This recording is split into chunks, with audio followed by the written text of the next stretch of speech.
offence is clearly in violation of Section 4, subsection B. You were notified 30 days ago. I just got back from vacation. What are you talking about? The association has already issued a formal warning regarding the noise levels. This is completely unacceptable. We are residents here. We have the deeds right here. You need to vacate the property immediately. This is my home. You can't just throw me out. You can't just ignore these findings. It's completely reckless. We have a court order, sir. You need to vacate the premises by noon. I'm not going anywhere. This is completely unacceptable. We'll be back with the sheriff. I never thought a lake could cause this much trouble. To me, it was never a luxury. It was just part of life. I grew up with that lake in my background, the same way other people grow up with a street or a backyard.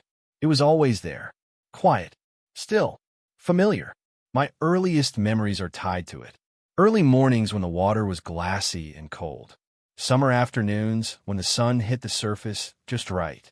Even winters when it froze over and everything felt calm. My grandfather bought the land long before any houses existed nearby. Back then, this place wasn't a community. It wasn't a development. It wasn't planned or managed. It was just land, acres of it, trees, dirt roads, and one natural lake sitting right in the middle. The lake was fully inside the property lines. Always had been. That wasn't a guess. It wasn't a family story. It was documented, surveyed, recorded. When my grandfather passed, the land went to my parents. When they passed, it came to me. Clean transfer. No disputes. No shared access. No easements. The deed was clear, and so were the county records. I paid taxes on the land. I paid taxes on the lake. People don't realize that lakes aren't free. Not if you own one. You pay for maintenance. You pay for shoreline reinforcement. You pay insurance. You deal with runoff, algae, wildlife management, all of it. I handled those things quietly for years without thinking much about it. For most of my life, there were no neighbors close enough to even see the water. That changed slowly. First came survey markers, then dirt roads, then construction noise. A development went up on the far side of my property.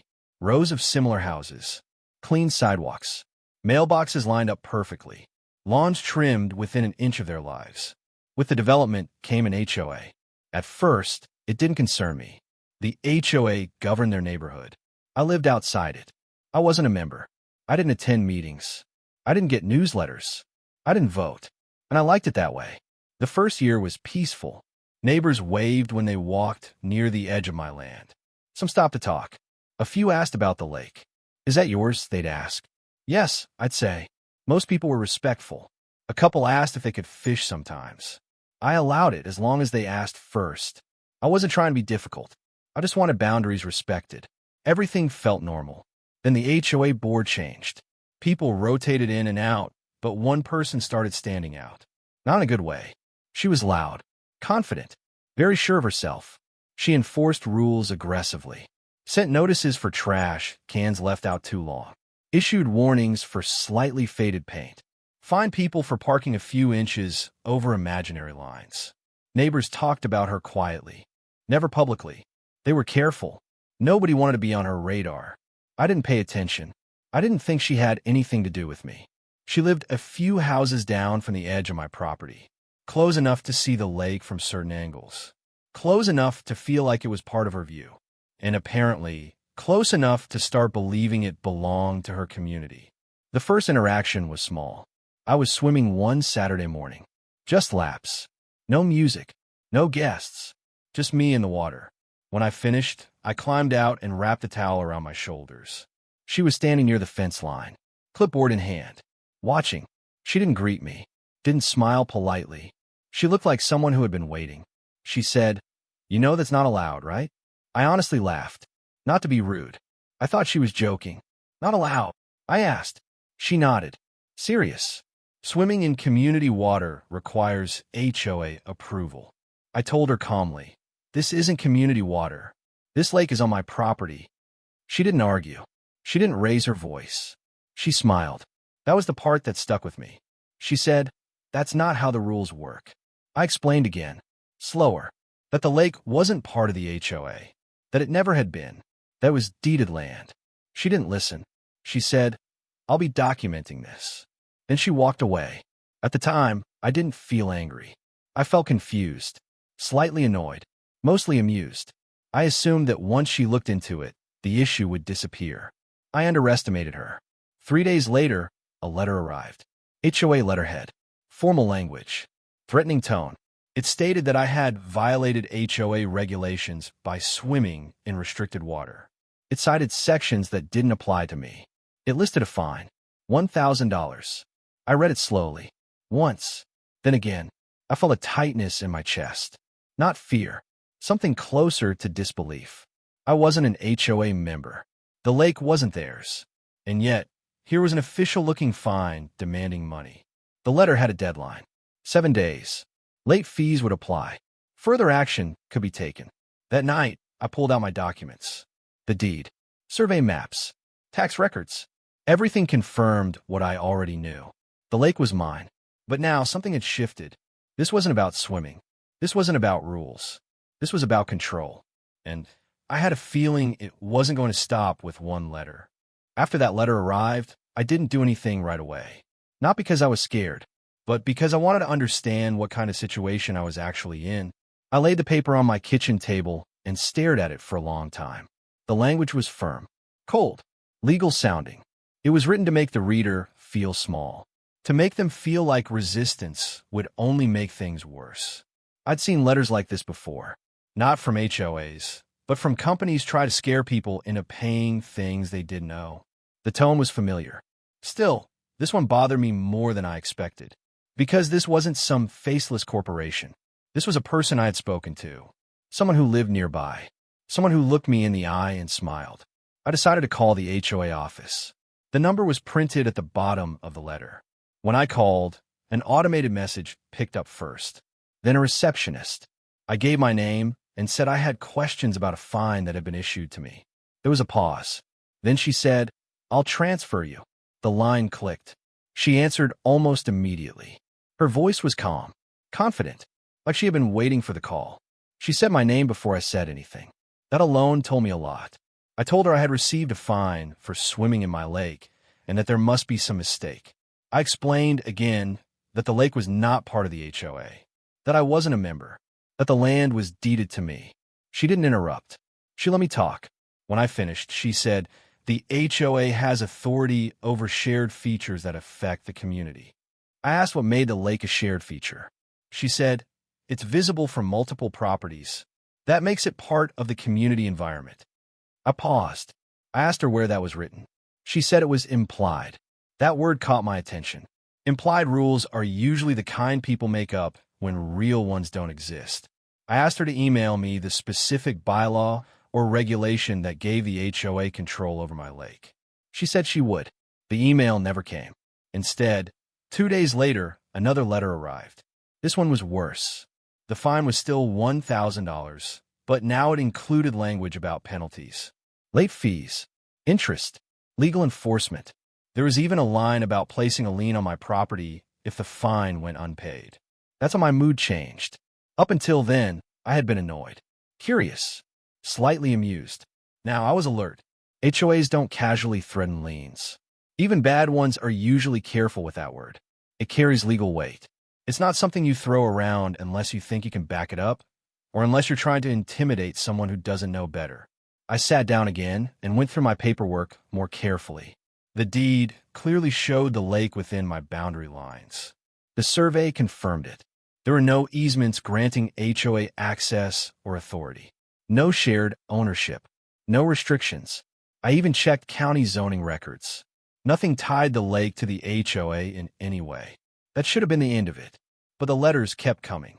Emails started arriving too. Shorter. Sharper. Your account remains unpaid. Failure to resolve will result in further action. Please be advised that enforcement is ongoing. I replied once. I kept it calm. Professional. I stated that I disputed the fine and requested documentation supporting their claim of authority. I attached my deed and survey for reference. I didn't accuse anyone of wrongdoing. I didn't threaten. I didn't insult. I never received a response. Instead, I got a final notice. This one had a bold header. Final demand. It said I had 72 hours to pay before the HOA would proceed with enforcement. I remember reading that sentence late at night. The house was quiet. The only sound was the refrigerator humming. I felt that strange mix of anger and clarity that only comes when you realize someone is trying to push you into a corner. For a brief moment, I considered paying it. Not because I thought they were right, but because it would have been easy. Write a check. Make the problem go away. Avoid stress. That's how people like her win. Not through rules. Through exhaustion. I didn't sleep much that night. Not because I was worried about losing, but because something didn't add up. She was acting too bold. Too sure. People who are bluffing usually hesitate. They probe. They test boundaries. She didn't. She escalated immediately. That told me she either believed she was untouchable or she was hiding something. The next morning, instead of calling a lawyer, I did something else.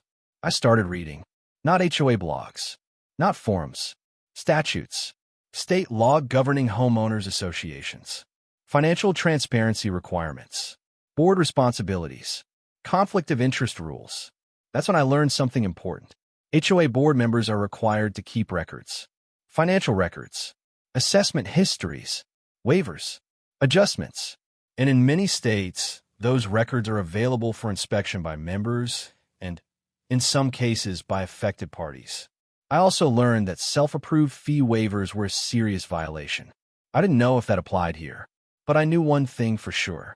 Someone who threatens liens casually often assumes no one will look closely. That afternoon, I drafted a formal request. Not emotional, not hostile, just a request to inspect HOA financial records related to enforcement actions and assessments. I cited the statute. I sent it certified mail. 2 days later, I got a response. It wasn't from her. It was from the HOA's general inbox. The message was short. Your request has been received. Records will be provided. That was the first crack. The email stopped after that. No more threats. No more deadlines. A week later, I received a large PDF file. Years of numbers. Spreadsheets. Transaction logs. Assessment histories. Most people would have skimmed it. I didn't, because by then, I wasn't just defending myself anymore. I was curious, and that curiosity was about to change everything. When a file arrived, I didn't open it right away. It sat on my desktop for most of the day, not because I was afraid of what I'd find, but because I knew that once I opened it, I was stepping into something deeper than a simple HOA dispute. Paperwork has a way of pulling people into places they didn't expect to go. And once you see certain things, you can't unsee them. That evening, I made coffee, sat at the table, opened my laptop, and clicked the file. It was bigger than I expected. Multiple spreadsheets, different tabs, years of data, assessment schedules, late fees, payment histories, waivers, adjustments, notes. At first glance, it looked boring, dense, dry. That's how most financial misconduct hides. Not behind drama, behind monotony. I didn't look for her name right away. Instead, I tried to understand how the HOA normally operated. What were the standard fees? How often were assessments issued? What happened when someone paid late? I scanned a few random homeowners. Most of them followed a pattern. Monthly dues charged, payment posted, occasional late fee, occasional penalty. Nothing unusual. Then I noticed something subtle. Some accounts had adjustments listed. Fee waivers, penalty removals. That wasn't unusual either. Life happens. People get sick. Mistakes get made. HOAs sometimes waive fees after a vote or a documented request. But what caught my attention was the lack of explanation. Most waivers had notes. Board approved. Clerical error. Payment received. Late posting. A few accounts had none. Just a clean line that said waived. No explanation. No reference number. No vote record. I filtered those. There weren't many, but there was a pattern. The same name kept appearing. Hers. At first, I assumed coincidence. Maybe she'd had issues like anyone else. But then I checked the dates. Some of the waivers happened months apart. Some were close together. Some removed penalties that should have compounded over time. I opened another tab. Cross-referenced assessments. That's when I saw it. Special assessments had been issued to the entire community. Repairs, landscaping, infrastructure upgrades. Everyone was charged the same amount. Everyone but her. Her account showed paid for those assessments, but the payment dates didn't align with deposits. In some cases, there was no deposit at all, just a status change. Paid. That's not how payments work. I leaned back and stared at the ceiling.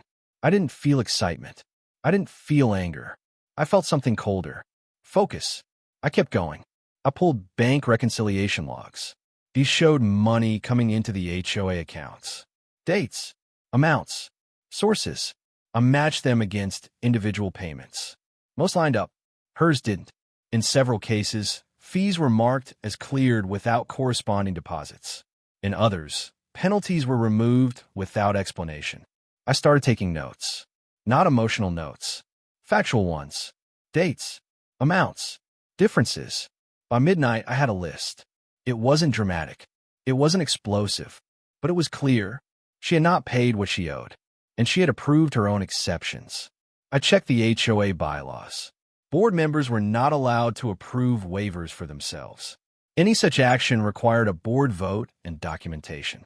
There was none. I calculated the total. Without penalties, it was noticeable. With penalties and interest, it crossed $5,000. I closed the laptop. I didn't smile. I didn't celebrate.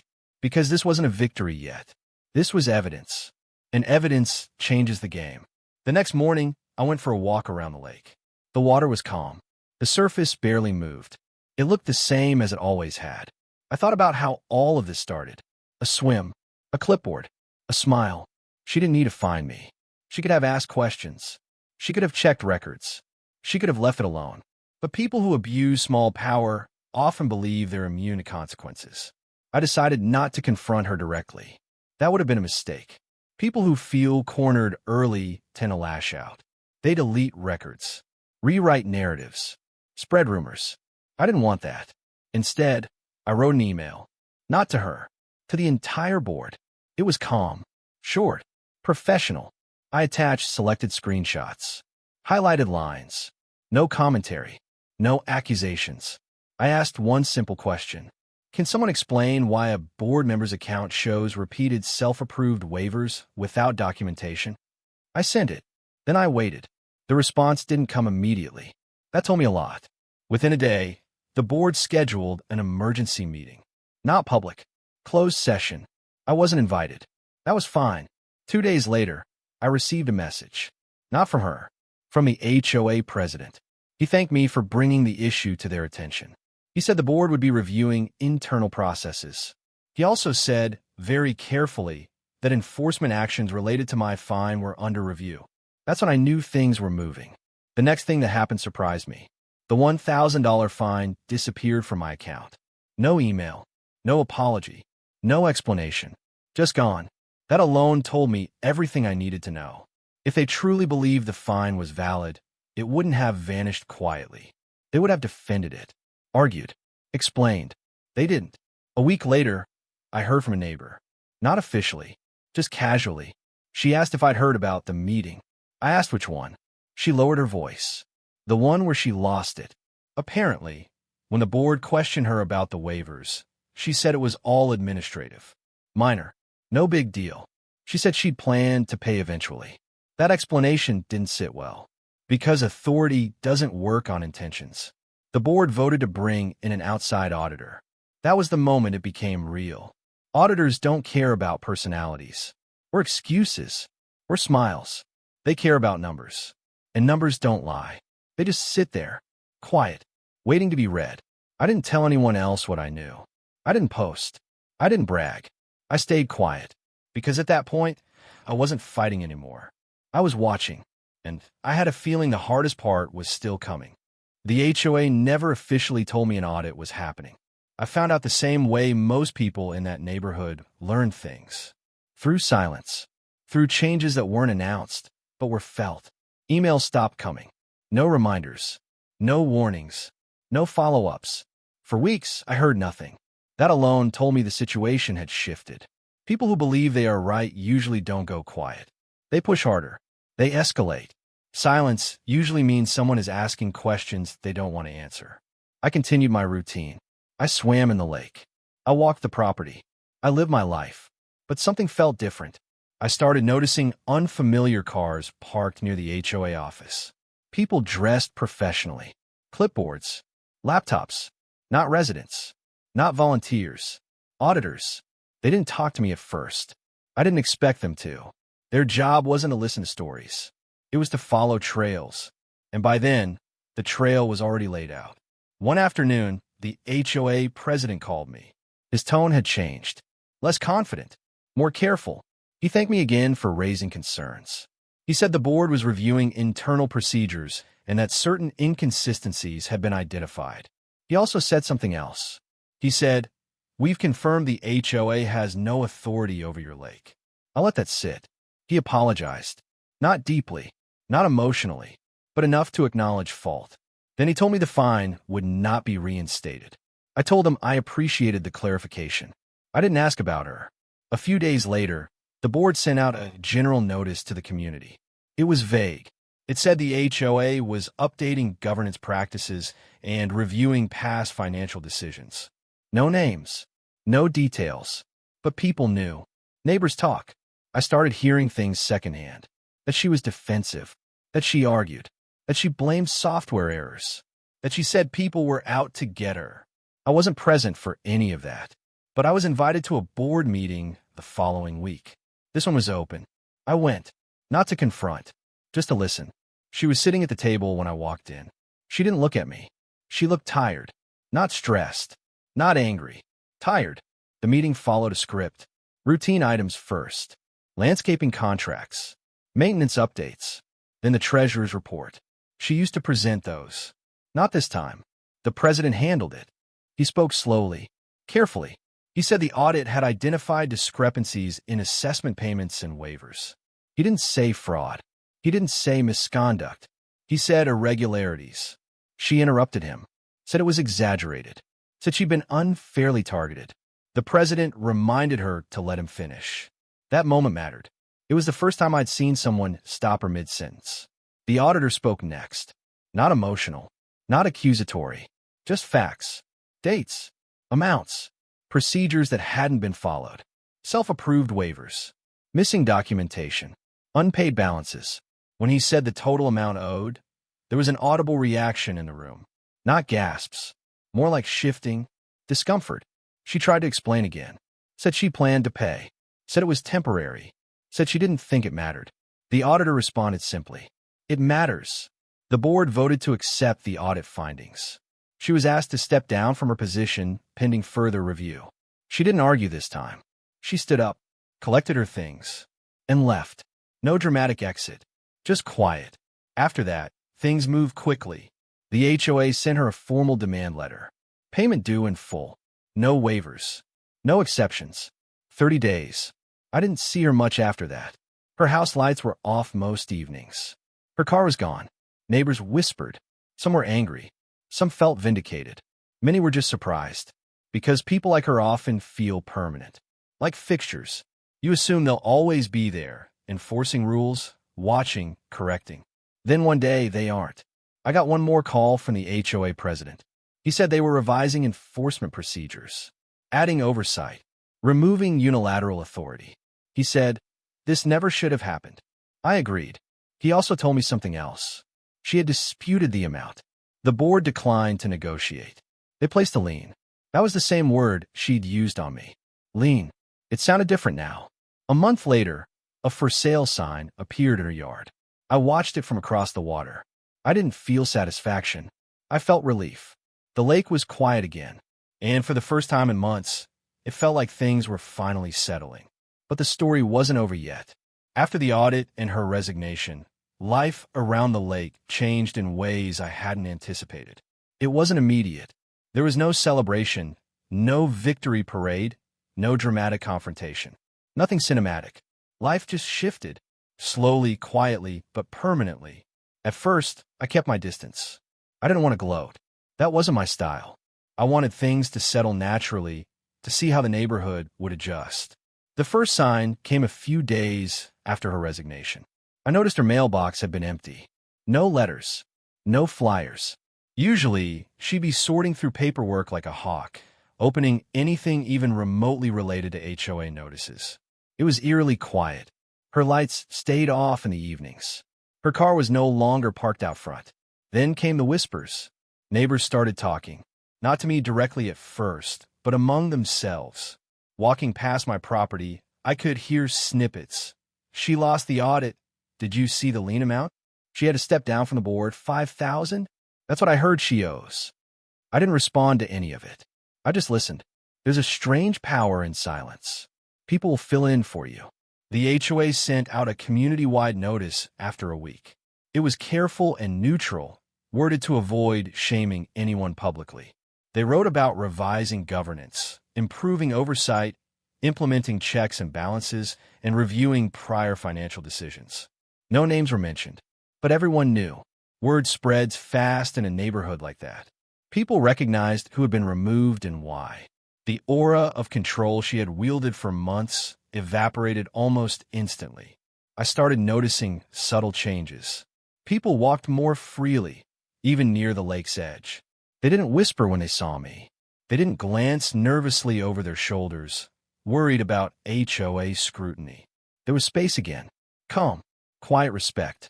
I remember one evening standing at the water's edge, watching the sunset shimmer over the surface. It felt surreal. For months, I had been hyper-aware of the lake, of her gaze, of the threat. And now it was just mine again. Just water. Just life. But the most revealing change came when I started hearing about her.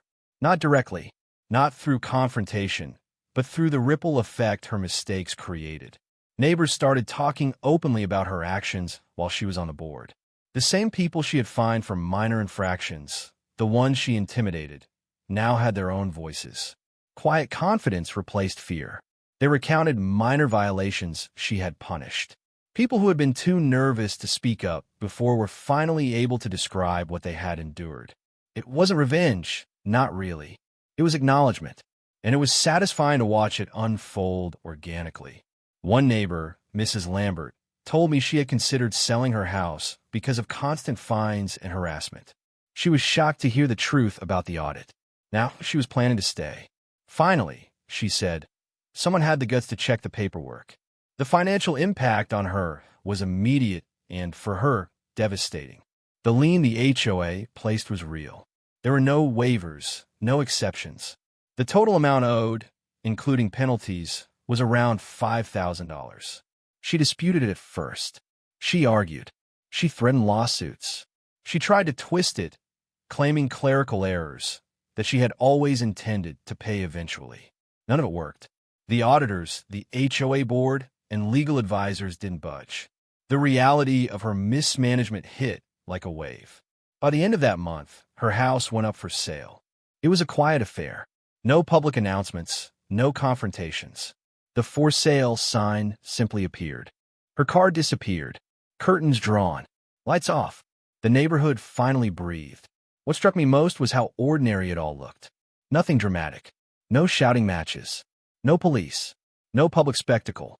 Just paperwork, facts, and consequences executed properly. That's when I realized the power of documentation.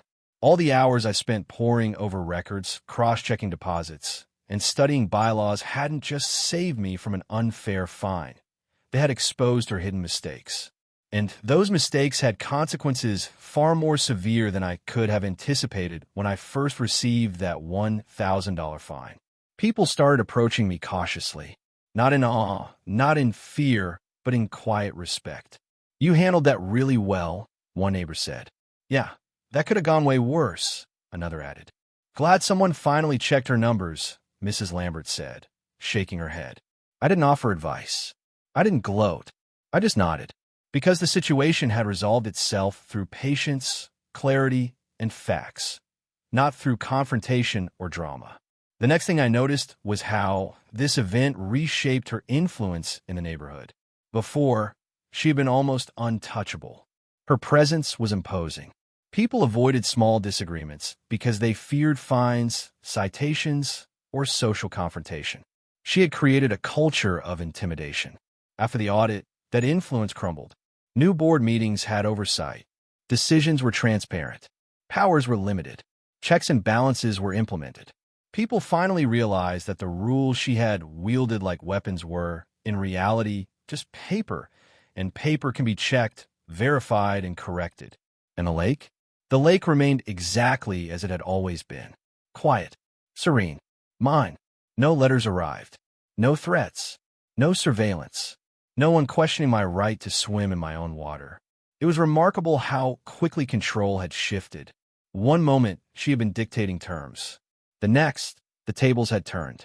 The HOA board had corrected the power imbalance. The financial system had enforced accountability, and the neighborhood adapted, quietly observing the results. I learned something important watching this unfold. Authority isn't power. Not really. Knowledge is power. Facts are power. And the courage to act on them, methodically, carefully, and with patience, has consequences far greater than aggression or intimidation ever could. Months later, I reflected on what happened. I realized how fragile perceived power is when it's built on assumptions and secrecy. She assumed she was untouchable because nobody would check the paperwork. She assumed she could control others through fear. She assumed the lake or fines gave her leverage. None of those assumptions were true. She had violated basic rules, hidden behind the facade of authority. And when that facade was peeled back, everything collapsed. And her secret, the unpaid fees, the self-approved waivers, cost her. Not me, not the lake, not anyone else. Her own overreach was what caught her. The satisfaction wasn't in gloating. It was in seeing justice executed quietly, methodically, perfectly. Her fall reshaped the neighborhood culture. People began to question rules before accepting them. They started verifying claims instead of assuming authority meant legitimacy. I didn't need to confront her. I didn't need revenge in the dramatic sense. The system did it for me. Paperwork, audits, bylaws, and patience. And for the first time in months, I could swim in my lake without thinking twice. The water felt cooler, the air fresher, the quiet more profound. Everything had returned to normal. Only now, normal felt earned. It was a long, drawn-out process, but the lesson was clear. Power only works if it's exercised responsibly. If it isn't, consequences follow. And sometimes, those consequences are unavoidable, inevitable, and irreversible. Months passed after she left the neighborhood, and life returned to a rhythm I hadn't felt in years. At first, the quiet felt strange. Not in a relaxing way, but in a something has changed, and I'm not used to it kind of way. Before, I'd always been aware of her presence, even indirectly. Every letter, every glance, every whispered comment carried a weight. It was subtle, but it was there. Now that weight was gone. The lake felt different too. It was still the same water, the same shoreline, the same trees. But it felt like it belonged to me again.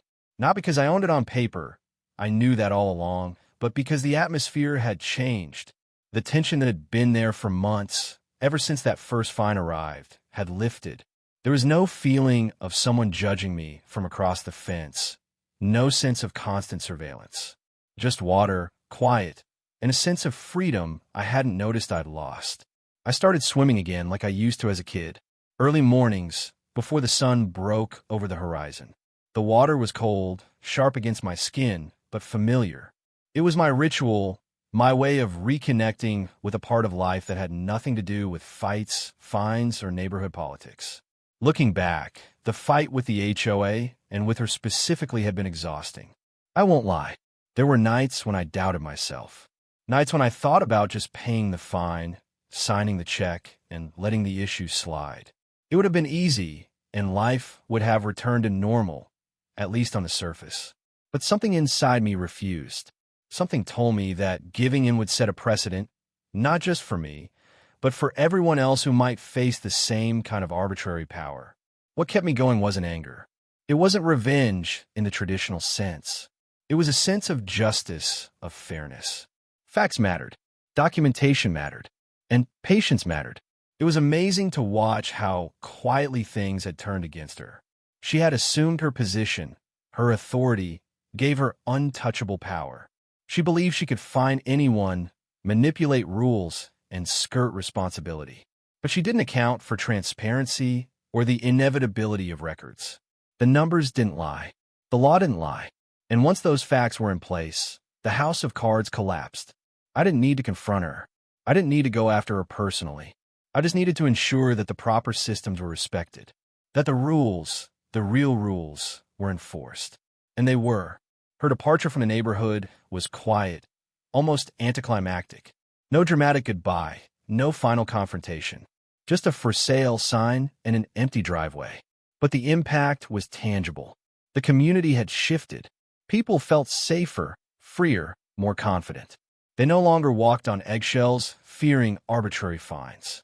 The culture of intimidation she had fostered evaporated almost overnight, leaving behind a stronger, more transparent HOA that, ironically, she had helped shape, albeit unintentionally, through her mistakes. I reflected on the irony of it. She tried to assert control, and in doing so, exposed herself. Her so-called power became her vulnerability, and the $1,000 fine she thought she could impose on me, that was nothing compared to the $5,000 she suddenly owed. I never celebrated it out loud. There was no joy in revenge for revenge's sake. The satisfaction was quiet, personal, internal, a sense of things balancing out. The scales weren't tipped anymore. I also learned something about patience. Many people in similar situations rush. They respond emotionally, they confront, they escalate. That often backfires. But facts, patience, and calm persistence change outcomes quietly but effectively. Every spreadsheet I examined, every cross-check I did, every statute I cited, all of it mattered. And it all worked in my favor without me needing to shout or make a scene. Another lesson was humility. Despite the victory, I didn't assume that the fight was over forever. I didn't expect every neighbor to instantly recognize what had happened. Some people still whispered, still wondered, still feared potential conflict. But over time, the facts spoke for themselves. Actions have consequences, and when the evidence is clear, most people adjust accordingly. Life returned to its routines. The neighbors who had felt oppressed by her rules relaxed. The lake became a gathering spot again, but now without judgment. People fished, kayaked, and occasionally swam, always with permission, always respectful, but the constant tension was gone. That quiet, unobtrusive freedom was worth more than any fine, any confrontation, any revenge story I can imagine. I reflected often on her character, not out of hatred, but to understand the situation. People who misuse authority rarely see themselves as villains. They justify their actions, rationalize them, and assume immunity. That hubris is their downfall. And in her case, that hubris became a textbook example of how unchecked authority can backfire spectacularly when systems and transparency are involved. I also realized the power of small actions. My initial step, reading the letter, examining my deed, and verifying the facts, seemed almost trivial at first. But each small, deliberate step built toward a larger outcome. Checking records, asking for audits, documenting everything. All those tiny steps created a ripple effect that ultimately exposed her mistakes, corrected the injustice, and restored fairness. And finally, I appreciated the lake more than ever. It wasn't just water anymore. It wasn't just a property line. It represented fairness, clarity, and persistence.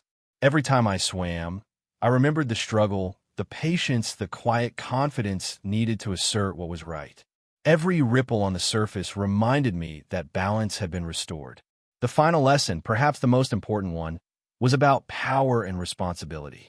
Power without accountability is fragile. Authority without oversight is temporary.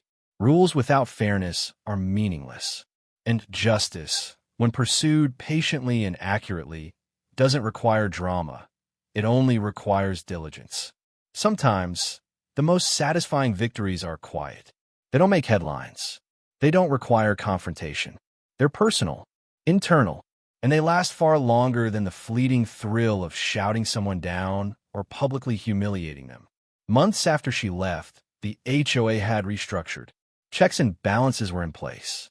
The community felt safer. The rules became tools for order, not weapons for intimidation. And I swam in my lake, each morning as if nothing had changed. But everything had. Her secret had cost her everything. Not me, not the neighborhood, Her hubris, her shortcuts, her assumption that she was untouchable, that had been her downfall. And watching it unfold quietly, methodically, correctly, without drama, was more satisfying than I could have imagined. The water lapped gently against the shore. Birds called across the lake. The sun reflected in the ripples. And in that stillness, I realized, sometimes patience, persistence, and facts are the most powerful weapons of all. I never thought a lake could teach me so much, but it did.